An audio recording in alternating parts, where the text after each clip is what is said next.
Women Talk Radio with Sandra Beck and Linda Crater celebrate the thoughts and opinions of magnetic, spirited, and influential women. Each week, bold, brilliant women spark vigorous conversations on the complexities of life, love, and happiness. Now here are your hosts, Sandra Beck and Linda Crater.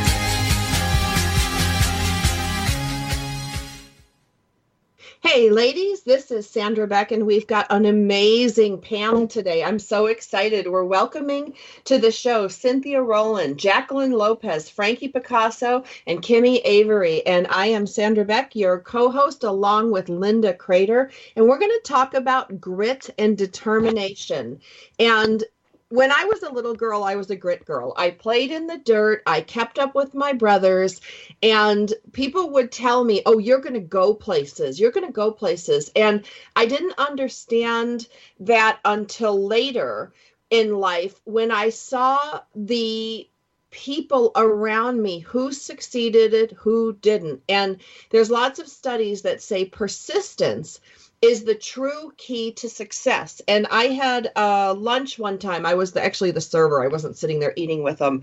And Don Shula, who was a successful football coach for the Miami Dolphins, won a lot of Super Bowls.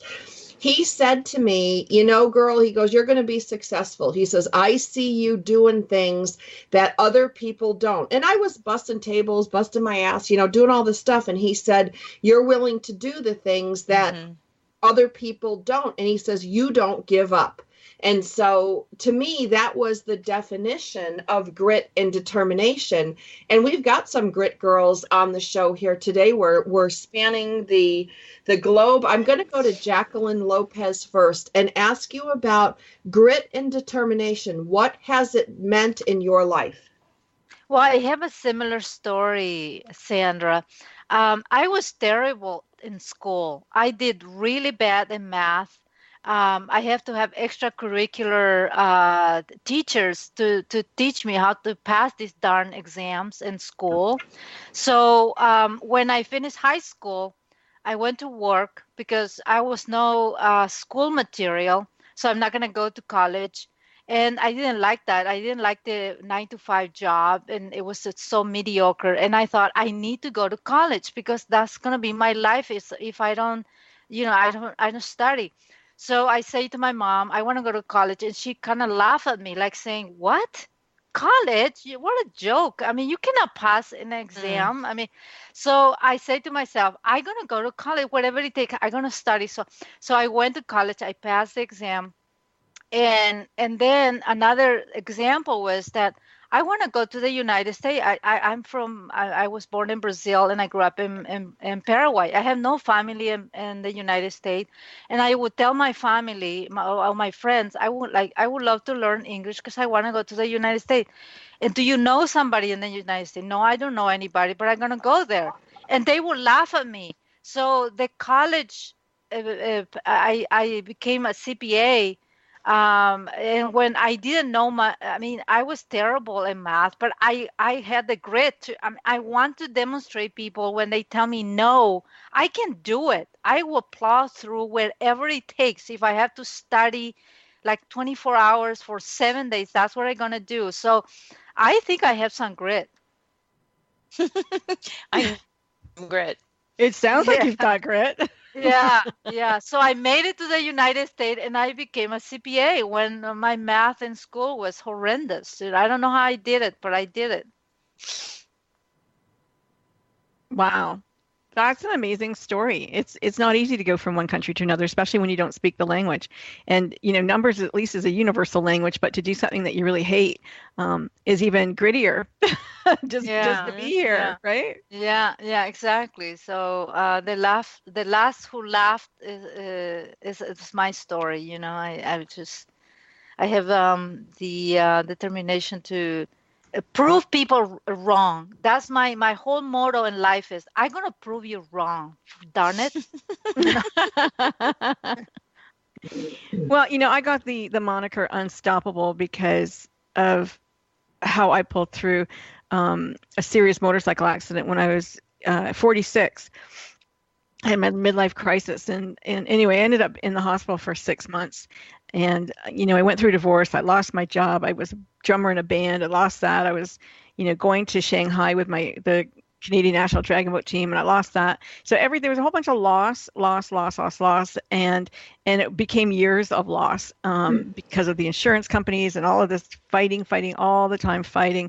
And, it gets you really down, and it gets you to a place where you don't want to do it anymore. And then I realized that I didn't have to buy into all of their crap, that I could learn to choose how I thought, and I didn't need them to tell me what I thought. And that was a big revelation, because we don't always think to do that. We get we get sucked into that vortex of anger or despairment or whatever. And so it was good to learn that I could choose how I wanted to feel. This is Kimmy. Hi, Kimmy. Hi, Kimmy. Hi. Good morning. I do think we can, that's fine, but I do think I can do Skype. I just don't know what happens. Okay, Kimmy, we're on the air, so we're going to go to Cynthia Rowland. Yay. Perfect. Well, hello, everyone. It's Cynthia here. This morning I was thinking about this show because grit and determination has a very broad meaning for me, because I've been in industry after industry. But I read something remarkable about Tony Robbins today, and that he used to be a janitor, and that he worked only from 10 in the evening till 2 in the morning. And I thought, my goodness, what about grit and determination from him? Because he, in his off hours, would be thinking and creating. And so when I think about this show and how we women who are so powerful can impact the world, I know that it takes hard work, and I know that it takes long hours in the beginning to get everything ginning, because it's not the easiest process, especially when you do what I do, because plastic surgeons want to throw rocks at what I do, because they don't want me to tell women that they can save their faces without surgery. So that has been a very big stumbling block from the very moment I got involved with my company. I had an actual plastic surgeon, a famous plastic surgeon, say, if you do her program, your masseter muscle, which is the muscle that holds your cheeks together or your jaws together, will be as big as a sofa. Oh, please. That's what I said. So that was like the first hint that I was going to have more than just grit and determination, because there were so many people that were skeptical of what I did, and there still are. But, say what you do, Cynthia, so that our listeners can understand. Okay. 28 or 29 years ago, I realized that my left eyelid was sitting on my eyelash, and I did not want to have surgery for various reasons. But I started asking who, what, when, where could I get rid of this sagging eyelid? Nobody had any explanation on how that would work. But I found a woman through a friend of mine in Denver who was teaching an exercise program for the face that was from France. And I went there. I learned that process. I spent a year with her so that I would know all the ins and outs of facial exercise. And I still do that today, because I think it's the most marvelous thing you can do for your face. That's what I do. And it's taken a lot of brain drain to try to figure out how to help women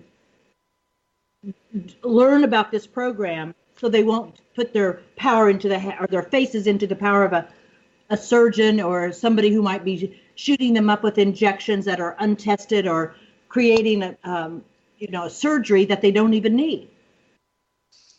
When we talk about perseverance, we do have to persevere when we do go against the grain, and you're going against pharmaceutical companies, you're going against surgeons, and, you're an amazing success for both Linda Crater and myself. We've both seen remarkable results. I'm going to go over to Kimmy Avery. Kimmy, can you hear us now? I can hear you. Great. So let's us hear your story about grit and determination. We're excited today to share a new sponsor with you, Organifi. That's Organifi, spelled with an I at the end, and they have a delicious line of nutrition and wellness products you'll love. We enjoy all these products, and today we'll share more about the Organifi Green Juice with you. Organifi Green Juice is an organic superfood that lets you upgrade your nutrition conveniently or on the go. Juicing takes time we rarely have, but the health benefits are amazing. Each bottle has 30 servings with 11 organic superfoods and greens, and it tastes great. This is one special green juice you'll want to add to your routine for energy, focus, and health. Best of all, our listeners can get 20% off. Go to Organifi.com, that's Organifi with an I at the end, and use code DYNAMIC. Such a great addition to your health and well-being. That's Organifi with code DYNAMIC for 20% off your order. Organifi with an I. You'll love it. Well, it was really interesting hearing the last story, just because I have spent my life, I tend to pick industries and things to do that are counterculture, so to speak, where I'm going to have to battle. And I don't mean to, but I tend to, because I'm not really fond of the establishment. So I started studying about men when I was 37, so 13 years ago. And I had gone to girls' boarding school and women's college. I'd learned how to be a strong, powerful woman and not need a man. And that once I started learning about men from a masculine perspective, my coaching went from life coaching into relationship coaching. And there's a culture that looks at the world that as if it's okay to put men down. It's almost like the oppressors that men once were, we have become in many ways. So the determination that I have to help transform people's relationships through helping men and women to understand each other has not been an easy battle. And if I don't phrase things in just the exact right way, I will have women be really upset because I'm saying men are good. Men want to help us. They want to be our heroes. And women are looking at us like, well, I've been hurt. I've been abused. I've had this happen. I've had that happen. Men are whatever. They'll say things. And there's so much pain there between men and women. It's almost like we've got this battle happening, and it's taking its toll on our children, on our families, on everything. And it doesn't have to be that way. When we understand how men and women are different, then we can change the entire dynamic. I'm married. I've been with my husband for 11 years. And even that has been in some ways a battle because I'm a recovering better man than my husband. I learned how to not need a man. I was told that a woman needs a man like a fish needs a bicycle. And probably everyone on this call had some sort of teaching in that direction because that's infused into our culture. So I'm committed and to help transform the relationships so that we can have peace. Because once the home relationship, our love relationships, our interpersonal relationships with men and women is working well, there is no limit to what we can accomplish on this planet. Whether it's your small vision or your big vision, we do it in partnership, and that's an incredible place. You know, I'm going to have to take us to a quick break. This is Linda, and we are listening to Cynthia Rowland, Frankie Picasso, Jackie Lopez, and Kimmy Avery. And we'll be back to talk about grit and determination after these short messages.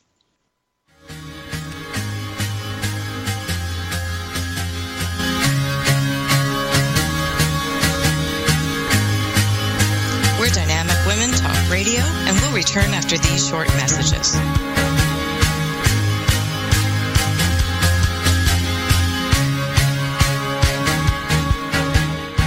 It's the Fitness Minute with fitness expert Annette Hammond. It's easy to fall into the trap of fad dieting. Some look so simple, effortless, and satisfying. But that's not always reality. If you need to lose weight, it's very important to your health and well-being that you do. Being overweight brings a whole host of problems, physically, mentally, and emotionally. But the way to achieve permanent, long-lasting weight loss is to build healthy habits that will last a lifetime. Most people who have lost weight and kept it off have made lifestyle changes with low-calorie healthy eating and daily exercise that they can continue the rest of their lives. But some have gone on fad diets, like liquid diets, prepared food diets, or dramatically reduced calories and have lost unwanted pounds, only to put the weight back on eventually. It's time to build healthy eating habits that will keep the weight off permanently. You can do it. It's the Fitness Minute with fitness expert Annette Hammond. Salt is in nearly everything we eat, and many times it makes food taste so delicious. Even though the 2010 Dietary Guidelines for Americans recommends limiting sodium to less than 2,300 milligrams a day, Men's Health magazine states that the average American takes in about 3,300 milligrams of sodium every single day. Your body needs some sodium to function properly because it helps transmit nerve impulses. It influences the contraction and relaxation of muscles, and it helps maintain the right balance of fluids in your body. But most of us are getting far more sodium than is recommended. Check out the sodium content in the foods you are eating and limit soy sauce, Parmesan cheese, bacon, smoked salmon, ramen noodles, and salami. It's time to kick the habit of too much sodium. For the Fitness Minute, I'm Annette Hammond.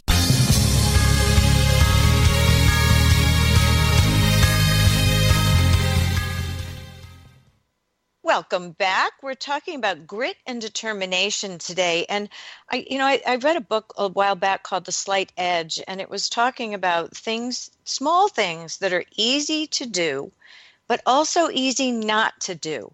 And I found that if I was to succeed and others around me were to succeed, it often was the small things to do that added up over time. So you may have fall down 9 times, but you get up 10.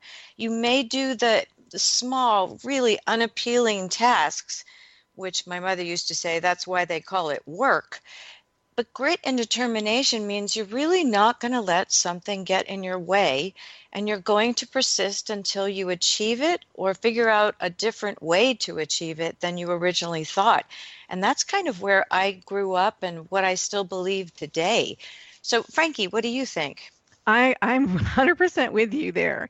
And, I really think that grit is not just the work. It's being determined beyond what other people believe you can do. Right. And when they've given up, you haven't. When they go, there's no more ideas. You go, yeah, there's one more. There's always one more. There's always one more. There's always another. You can always walk another mile. You can always do it, something else. And that's what I really love about grit. And it was demonstrated in my life really by both of my parents. And, and recently, actually yesterday, my son said to me something, and he goes, I watched you do something, Mom. And you didn't have the education for it, or you didn't have whatever, but you went and you did it and you made it happen for yourself. He goes, I'm going to do the same thing. I'm like, good. Wow. Yeah. So it Good pays forward. Yeah. It's nice. It's nice. It proves that what we do, our children are watching, and they finally recognize that as adults. He recognized, those years. Well, I think cool. Parents have a lot to, they may not know how influential they are with their children. Like I grew up with both of my parents working. My father, we lived out in the country, 20 miles from the nearest town. My father owned a commission sales barn, which means he sold cattle, horses, hay, things like that. My mother was in real estate, and they always worked. And so I always worked. And when I was married, I was expected to travel with my husband and leave my children behind, which was a real different kind of challenge for me. But because I wanted to help my husband's company be successful, I had that grit and determination to do that. But my kids saw how we easily accommodated work in our life. I guess because we like to eat, drive nice cars, things like that. But seriously, the grit and determination that I saw from my parents who lived out on a farm with nothing, and be able to leave my father especially leave his children with a nice inheritance. I just think that he really worked hard, and so did my mother. Brava. That's a lot. Yeah. I think all mothers work hard. Yeah. Amen. They do. I have a different story of Jacqueline, and I grew up with a single mother. My mom and my dad married when he was 21, my mom was 20, and they have the first baby. They had me the first 9 months after, right? Mhm. And I was the product of the honeymoon. And then she had the second and the third. And then my you know how in South America men have this terrible reputation. Not only reputation is real, that they have 2 or 3 mistress with a wife. That's exactly what my dad decided to do, because he was sort of like a bohemian. He worked really hard, but he also played the guitar, and he likes to go to parties. And anyway, so my mom says, forget about this. I'm gonna leave this guy because he's totally unreliable. And she left my dad with 3 children. I was 7, my brother 5, and my little sister 2 years old. And she left town and she moved to another city. And she started a business. And I saw, I was listening when you said that children really copy and follow the steps of their parents. I grew up believing in myself because my mother believed in herself. Mhm. Because my mother said, if my husband is not going to be reliable, I'm just going to do it by myself. And that's that. And so she opened a business, and we, the 3 children, we grew up and we were successful people with a mother that is a mother and a father. So I breathe confidence. So confidence in myself has always been there for me. It's like drinking water. You just can't help it. You can't help it to see your parents or one of your parents having a model in your life, and you just grow up with that. I mean, parents don't have. I don't think really. I mean, I'm not a parent, so that's why I'm saying parents sometimes don't really have the grasp how important it is. How they exemplify in the household, the importance of self-reliance, because that's what I grew up with, is self-reliance, confidence. And I say, I can do this. I can do this. You bet. Because I saw that. Yeah. This is Linda, just with a quick comment, and then Kimmy is next. I heard this saying on another show from a guest, and she said, more is caught than taught. And that's exactly what you just described. You saw and had an example of model parents who modeled the independence and the determination to get things done, and you have followed that. So I just want to throw that in. Kimmy? Hi. Yeah, I love your story, Jacqueline. It is really powerful when to be able to watch somebody just change and make the choice to be strong and determined.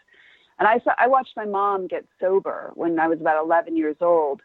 And it was like a newborn chick hatching from an egg. And she became what I called throughout her life my Buddha mom. She was so amazing in the sense that I watched her grow from having no self-esteem. The alcohol had helped her cope with being a parent and all of this, and to finding herself. And I'm sure that in so many ways that influenced me in how I focus. I mean, I mentioned earlier that my business is about relationships. Well, it's a different path than a lot of people have in their experience. And in terms of talking about men and women in a different way and how to heal those relationships. And I have the determination to keep going. And I'm sure I got that from my mother. I got it from my grandmother. My grandmother opened a business in, like the 30s in Brazil. And she was one tough woman. And how we stand, each one of us, as examples of women in our community.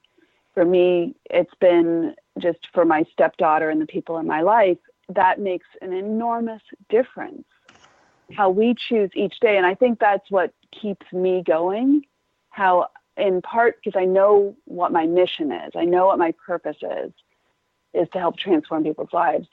And I know that I can touch people by being the example rather than always. When I was younger, I was a little bit more of, and a teenager, a little bit trying to fix everybody. And I realized that doesn't really work, and people don't like that so much. Being the example and looking at my side of the street, so to speak, looking at what I'm doing and what I'm up to, how I'm showing up. Am I proud of it? Am I going to be proud of it on my deathbed? Or am I ashamed of it? Can I tell the people I care about what I'm doing? Or can I, or am I ashamed of what I'm up to? That, I think, has been a driving factor in my determination to, and my grit to keep going, even though being a small business owner with a topic that is not always appealing to the world or is quite misunderstood,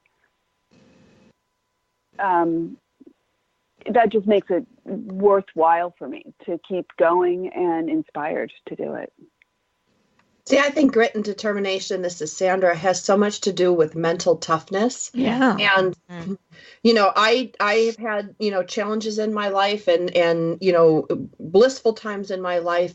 But at the end of the day, what I think drives my behavior. If I think I can do it. If I don't think I can, I'm dead in the water. Like it all comes down to me for the mental game and blocking out the naysayers, blocking out people who don't have your best interest at heart, blocking out people who love you but worry about you. All of those things have come into my psyche, and I'm like, you know what? I've got to stay focused. I've got to stay, and I use the term like Kimmy used, mission focused. It's a military term. I've got to stay mission focused on what do I want to achieve, and that doesn't mean at the exclusion of feelings or everybody else or my kids. But if my mental game is strong, then grit and determination just follow naturally. Linda? Yeah, I agree. And, you said, I think I can. That's one of my favorite books of all time. I give it at baby showers all the time, or to a new mother, that little train that could. I think I can. I think I can.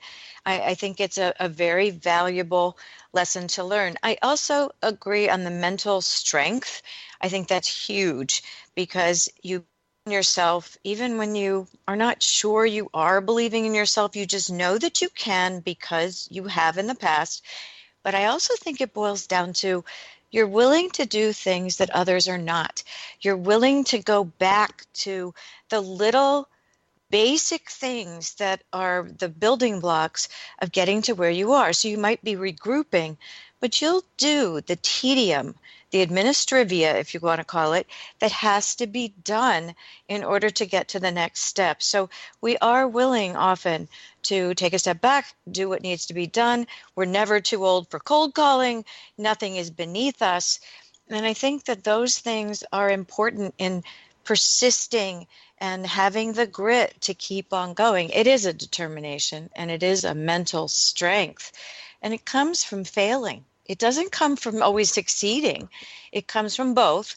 But when you fail and you can get it right on back, get back on that train again, since we're using train analogies, it really does seem to work. So let's keep talking about this topic, and we're going on another break, but we'll be right back with Cynthia, Frankie, Jacqueline, Kimmy, Sandra, and myself. You're listening to Dynamic Women Talk Radio. We'll be right back.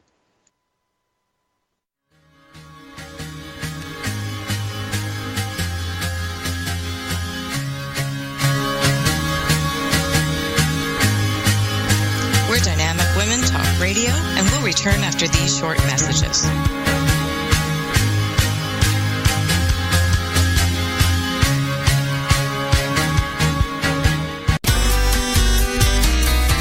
It's words you never heard. You have probably heard about the Ring Video Doorbell app. It has a motion sensor that alerts your cell phone if someone is on your porch or rings a doorbell. All you have to do is tap your phone and you can see who is at your door and talk to them through a remote-mounted camera and speaker. My husband thought this would be a good idea to have for our home. However, I had no idea he had installed it while I was out of town. Imagine how confizzled I felt when I returned home, went to unlock the door, and suddenly heard my husband's voice calling at me from seemingly nowhere. He had installed a camera and speaker high up in a tree next to our front porch. Talk about being surprised and confused. What's another word for being confused? Flabbertubled. It's Martin Never. I'm Carolyn Davidson, and you can have fun challenging your words you never heard vocabulary with my free app, Too Funny for Words. It's the Fitness Minute with fitness expert Annette Hammond. The Nutrition Action newsletter reminds us that 1 in 2 women and 1 in 4 men over 50 will break a bone because of osteoporosis. The older you are, the higher your risk. Osteoporosis literally means porous bones. But you can't just think about bones. You must include muscle.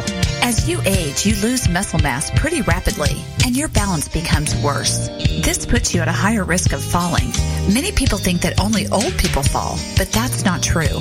Falling is a major contributor of fractures. By improving muscles performance and balance, you can lower your risk of falls and fractures.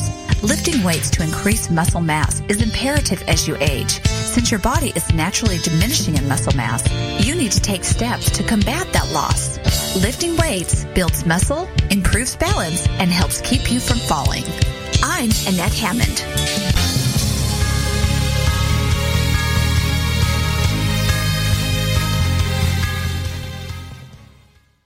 Hey, ladies, this is Sandra Beck, and I'm here with Linda Crater, Frankie Picasso, Cynthia Rowland, Kimmy Avery, Jacqueline Lopez. We're having a great show today, and we're talking about grit and determination. And one of the things that I struggle with, ladies, I'm raising 2 boys on my own, and I really want them to be kids that can go out in the world and get what they want. And what I've seen is both my kids get amazing awards. And since everybody in the room gets an award, there's no difference between, scoring, in the 1 percentile of something and really having an achievement and just showing up. And a couple of years ago, I took a lot of fire on one of my shows because I told a story about, and I called it the Fat Boy Scout story. Go ahead and write hate mail. But the fact of the matter is the kid that won this Boy Scout or Cub Scout award was very overweight, and he was the top seller for the Boy Scout troop that my kids were in. And that kid stood up there and they gave him a marshmallow gun. I'm not going to go there. They gave him a marshmallow gun and lauded him for selling like 4,000 boxes of Boy Scout popcorn. And I looked at my kids who had gone door to door. They had asked the neighbors, and they're like, how do you sell 4,000 things of popcorn? And the reality was his dad was a driver for like FedEx or a dispatch for FedEx or UPS, something like that. The dad took the form to work and sold all that stuff. Mm-hmm. Yet we give the boy stands up there who clearly doesn't follow the physical fitness. I mean, it's not like he had health issues, but the point was we're giving this kid who didn't do anything. His dad did, but he gets the award. And I have really mixed emotions about where is the line between encouraging people to do their best, but am I supposed to give all you radio hosts a button for showing up on the show today? Or is that your job? Is that your responsibility? Oh, can I say something, please? Go ahead. Okay, because we're going to move away for 1 second from grit and determination, because now when you go into a takeout restaurant, you're supposed to tip the person at the cashier. That's their job. Why am I tipping them when I'm driving there and picking up my food? Sorry, I just had to say that because the same kind of thing, right? But here's the thing, Sandra, and I know that your boys have chores to do. And my son, my kids were doing their own laundry from the time they were about 10, 12 on, and they cooked, they did everything. And my son said to me, I remember him saying around, he was about 16 or 17, and he goes, Mom, my friend doesn't even know how to do laundry. I'm like, really? Look how far ahead you are. He goes, I know, it's embarrassing. But you see, because when you have expectations, your children will rise to them. And it's the same, with anything. So when we talked off air about mediocrity, if you only hold them to a standard of mediocrity, that's where they'll go to. But if you expect more and say, more is better, then they're going to go there too, because that's where they're valued. And that's where their values lie, because we instill values in our children. Kimmy? Yes. Well, I was thinking about that story about the boy. I'm thinking about a story my mother used to tell. She was all proud of it, really proud of it. When she was in Girl Scouts, she won the biggest achievement for the best sales. And she said it like, so she was so sneaky. She found an apartment building and she went door to door in this apartment building because it was so close. And she was so playful about it. It was really funny. And the thing is that if people are getting awards that they did not earn, that boy was cheated by his father, the one who got that award, because he's always going to doubt himself and his abilities. And that is a shame. If you're, I remember my dad helped me out on a paper in 7th grade. He was worried about drugs. Everybody, we knew all the kids were getting into drugs. And so we did this drug paper together. And it was written not in the 7th grade language, right? My father helped me edit it and helped me get it through. And he was really angry because we got a B on the paper. My teacher must have known that my dad had helped me. And I think that actually carried through. He was trying to be helpful. And he carried through on my own sense of achievements throughout my life. And I have often doubted myself. And it's something that, especially writing, and it's something that I've had to learn to be accepting of myself and my own flaws and my language and how I write and all of those things. And without that inner critic driving me crazy, or at least put her in the corner when I'm trying to write. So you've got to be able to believe in yourself. And if you're not setting your kids up to have that self-belief, that's a problem. I couldn't agree with you more, because I, like you, Sandra, raised 2 boys virtually by myself. And the life lessons that they have somehow learned through osmosis or my good behavior, they're both very successful men. But it didn't come easy. And, you talk about determination. A parent, a mother on her own, has to have determination that she can absolutely raise her children, because to me that came before anything else, before business, anything, were my sons. And the life lessons that they had to learn, and the mental toughness that they had to develop, because we didn't always have extra things or extra money for things. And they were in a very prestigious high school and they wanted those things. But my sons learned from a very early age that if they wanted something, they better learn to work for it. And now both of my sons own their own businesses. Most of the time they're hugely successful, but it comes from the willingness and the determination to strive for whatever it takes to be successful. That's, I think, the key to determination, is that willingness to just be successful. Yeah. Jacqueline. Yes. All right. So I just going to volunteer my observant opinion here, because I don't have children. But what I observe is, and this is coming from a different culture, and the way that parents now brought up their kids is so kind of cushioning and so protective and so into the details.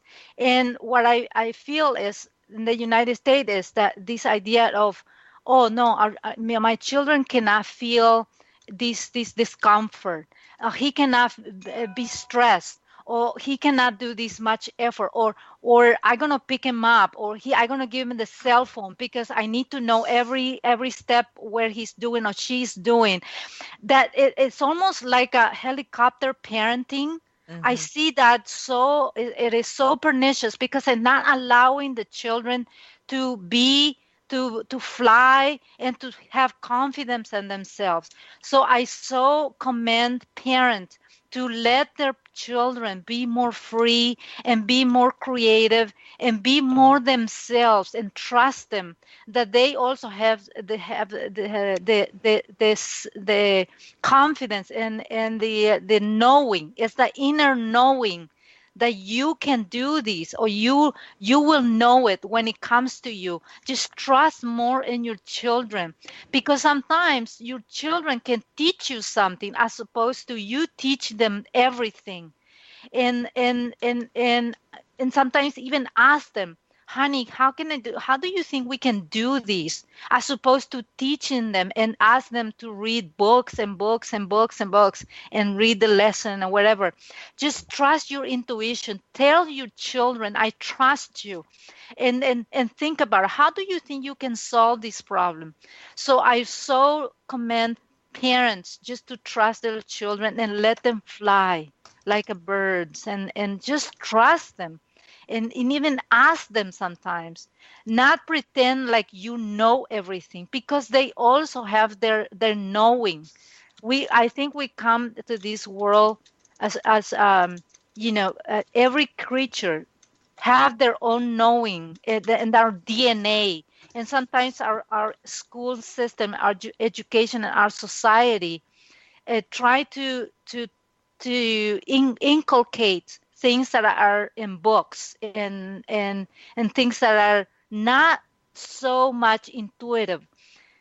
Trust your intuition and trust your children's intuition more, as opposed to in our education system. Well, and one of the things that I see, Jackie, and this is what it looks like, when we talk in theory, it's one thing. When we talk about what it looks like, I have a friend who's a Navy SEAL commander, and we were having dinner the other night, and he was talking about how he had to jump in and save his son and jump in and save his other son. And he's fixed it, and he was the hero. And I said, wow, I don't do that for my kids. And his kids were 24 and 26. Mine are 11 and 14.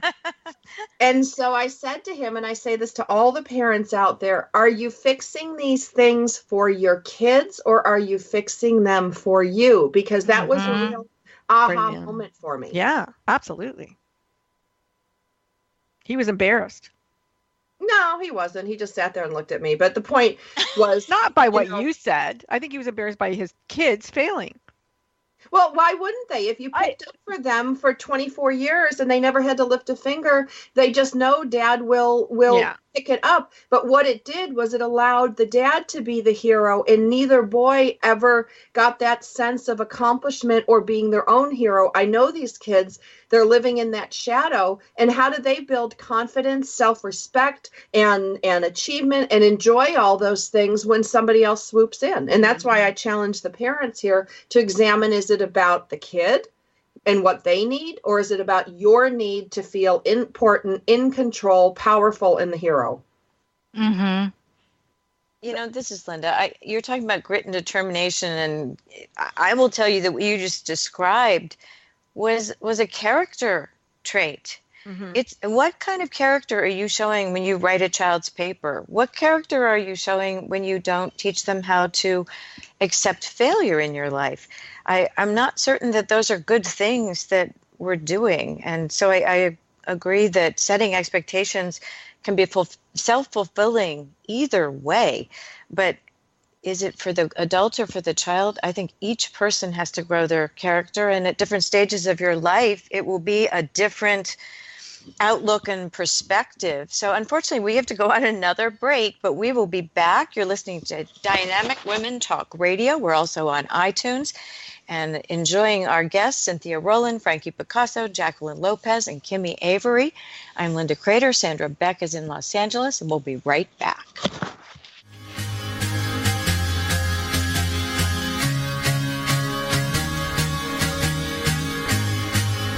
We're Dynamic Women Talk Radio, and we'll return after these short messages.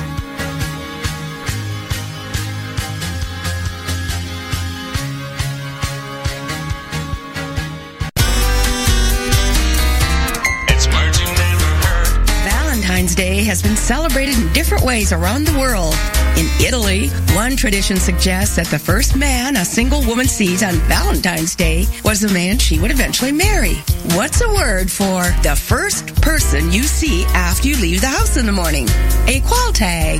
In South Africa, some women pin the name of their love interest on their shirt sleeves, following an ancient Roman tradition known as Lupercalia. This is how South African men learn of their secret admirers. In America, it is widely believed that if women don't receive a gift of candy, flowers, or a card from their guy on Valentine's Day, he's probably going to get dumped. This is usually the cause for a charrette, or an 11th hour effort by men to buy their woman a Valentine's gift. It's Marching Neighborhood. I'm Carolyn Davidson, and you can have fun challenging your words you never heard vocabulary with my free app, Too Funny for Words. It's the Fitness Minute with fitness expert Annette Hammond. Yahoo Health describes exercise as physical activity that is planned, structured, and repetitive for the purpose of conditioning the body. The key words are planned, structured, and repetitive. You must have a plan. You have got to prepare a time to do it. It doesn't just happen. Effective exercise needs to be structured. You must prearrange what you will do during your workout time, and it needs to be repetitive. Exercising once or twice a week is not enough. It's better than nothing, but you need to make your exercise time consistent and recurring. I encourage you to do some form of exercise each day, whether it's cardiovascular conditioning, strength and resistance training, or flexibility. Make physical activity your priority. You can do it. I'm Annette Hammond. If you're a fan of Fitness Minute, like us on Facebook at Fitness Minute with Annette Hammond.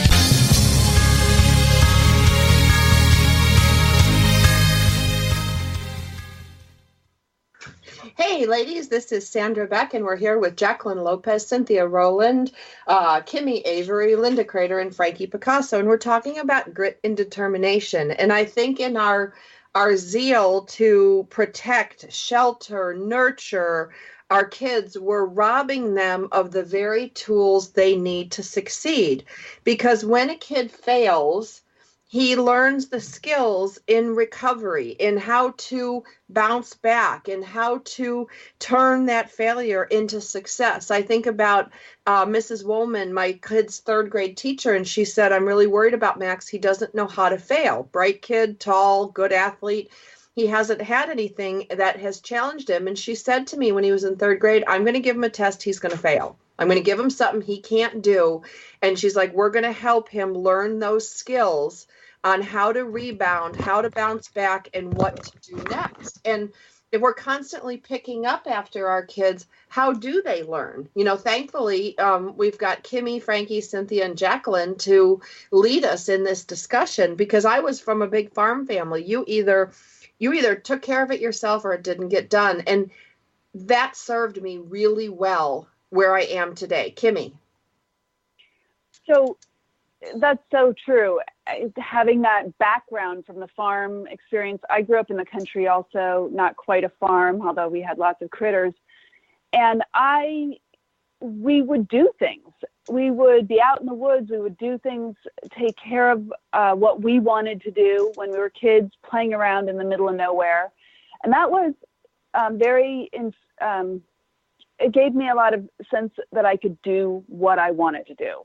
That is a very huge piece that when I saw my kids, my stepkids, they came in when I got them, they were 11 and 13. Their mother had done the entire opposite. She had taken care of everything for them because it was easier.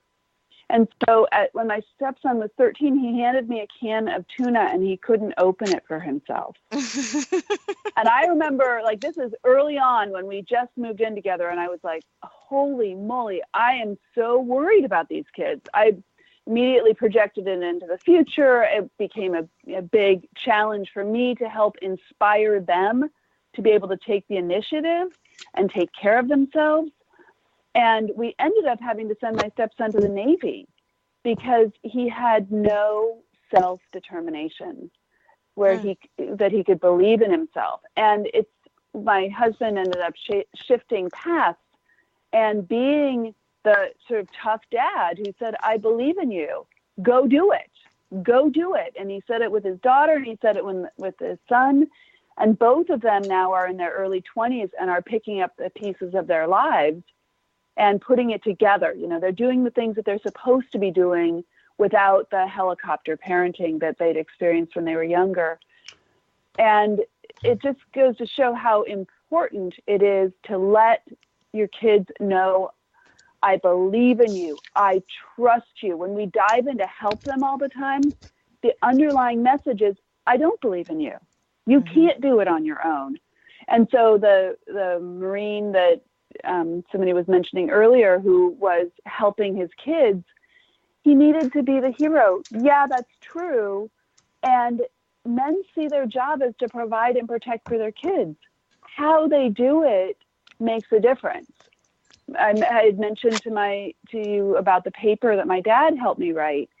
My dad wasn't helping me write. I like to think that he wasn't helping me write to make it so I couldn't write. He was helping me do this paper because he wanted me to not get into drugs.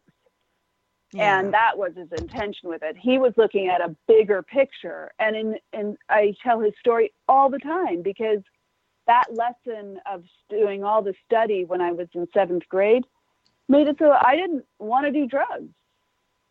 His whole focus was on education rather than just telling me no. And I've seen lots of families who just tell their kids not to do something. They don't tell them why not to do it. And the kids don't learn from the mistakes. They don't get the guidance that they need to stay more moderate in whatever they're doing. And I saw a lot of kids in my age group become addicted to different drugs. And that, that's has a lot to do with not believing in themselves and not having the chance to make appropriate choices. Yeah. I want to tell you 3 stories. It's Frankie here. First of all, at a very, very young age, probably since I was born, my dad told me that I could do and be anything I wanted. And the reason I believed him was because, as far as I know, he never lied to me. And every time he told me he was going to do something, he did it. And so when he told me, regardless if you're female or not, you can be and do anything you want. And so there were times in my life when, I went and did whatever I did because in my head, he told me I could do it. And I believed him. So I did it. Regardless of whether I had the experience or not, in my heart, in my head, if I could do it, if I thought I could do it, like you said. So that was the setup. The other thing that he told me was anybody can do it with money. What can you do without? So it's not like he didn't have money, because he did. But, you have a pair of jeans? Well, why do you need 2? You've got 1 pair. Wear them. I go, but Daddy, everybody's got more than 1, right? And he's like, well, you don't. And it wasn't his tough love. It was like, anybody can do it with money. What are you going to do without? If you want jeans, go and work for them. Okay. So I started working, like 14, 15 years old, being a dishwasher. My first husband fell out of work, and he went and knocked on office doors. Can I wash your windows? He was not too proud to do that. And he would come home. I was pregnant. He would come home with $100 at night and go, oh, I made $100 today. And I'm like, good for you. Because most people wouldn't go out and do that. It would be beneath them. But it showed, my kids, you know what? When you need money, you're going to go out and do stuff, right? Like, you're going to do whatever it takes to feed your family. And I think that's key. The other part of not giving in, the opposite, I would say, Kimmy, of what you guys did, is allowing the dream, allowing your kids to dream and dream with them. My dad used to do that with me all the time, and I remember doing it with my son. He had a huge dream. He wanted to buy, he was like 60, he wanted to buy this Jeep. And I knew that he wasn't going to buy the Jeep. And we drove 2 hours to the Jeep. We had he couldn't even drive it, so I drove it because it was standard. And it was crappy. And of course, we came back, and finally he came to the realization that it was crap. And he goes, yeah, that was crappy, right, Ma? And I go, yeah, you don't want it. But the fact was, I didn't say, no, you're not going to have it. No, you can't have it. It was, yeah, let's go see. Let's buy into your dream. Don't take it away from them. Let him come to the conclusion that it wasn't right for him and move forward. And I think that was something my dad used to do for me all the time. I want a horse. Come on, let's go look at the horses. Whether he was going to buy me one that day or not, it didn't matter. He fed the dream. And I think that when we do that for our kids, whether he's going to get it or not, or I'm going to buy it for myself, you have to dream. You have to have the dream to have the grit, because if you don't know what you're working for, you can't get there. That is so well said.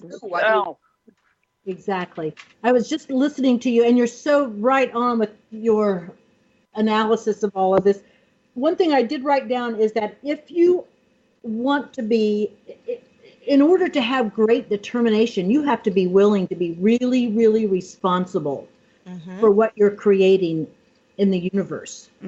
And this determination and grit, if it's handled the right way, oh my goodness, you can move mountains. Just ease. I don't know if it's easily or not. I've never had anything really easy, but yeah, you have to be determined and be responsible with your children, your business, your relationships, all of that.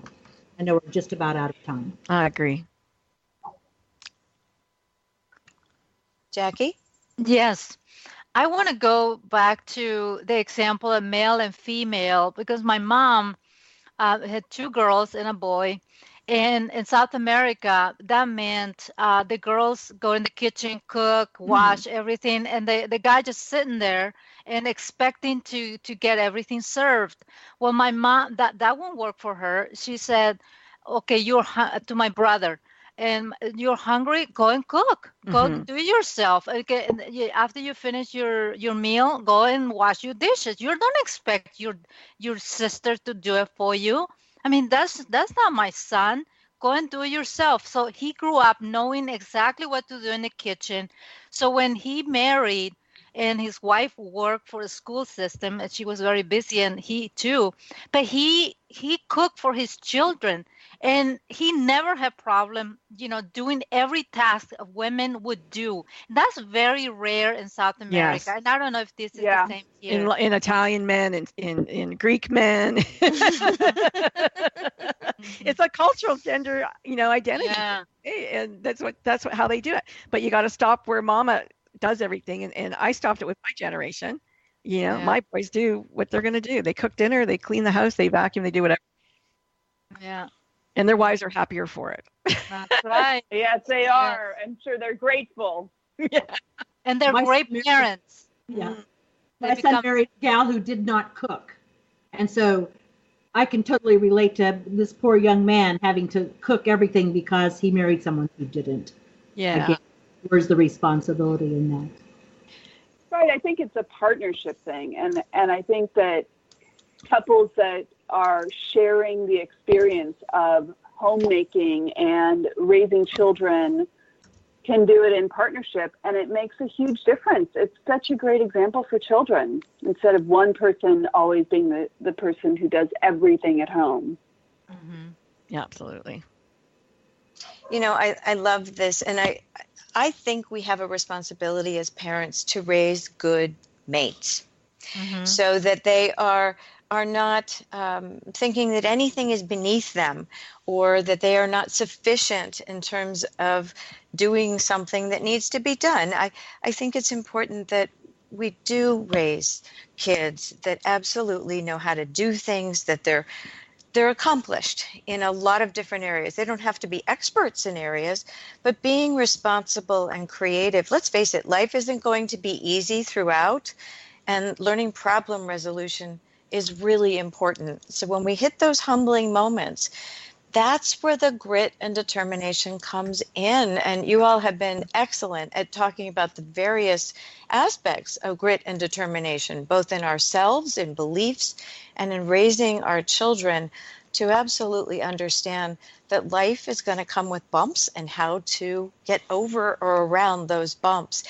We have been talking about grit and determination with Cynthia Rowland, Frankie Picasso, Jacqueline Lopez, Kimmy Avery, Sandra Beck, and myself. And we are so glad that you've joined us on Dynamic Women Talk Radio.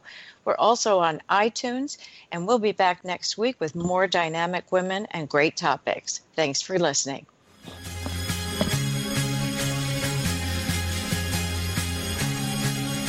Thank you for tuning in today to Dynamic Women Talk Radio, and join us each week. You can find more shows on dynamicwomentalkradio.com.